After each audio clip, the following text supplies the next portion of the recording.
आज आपण करणार आहोत खोबऱ्याची चटणी. तर हा खोबरा मी मिक्सरमध्ये टाकते. त्यानंतर आपण घेणार आहोत लसूण,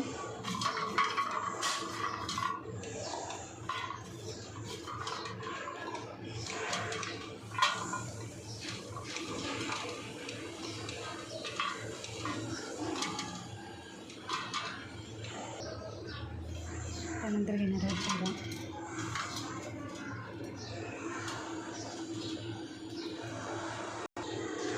चवीनुसार मीठ घालू.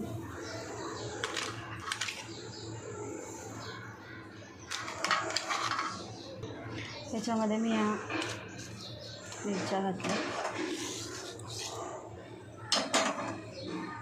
तुम्हाला जर मिरच्या नसतील तर तुम्ही मसाला टाकू शकता याच्यामध्ये. आता हे आपण मिक्सरमध्ये वाटून घेऊ. चटणी रेडी आहे. चला, आता तुम्हाला जर याची रेसिपी आवडली असेल तर कमेंटमध्ये नक्की सांगा. बाय.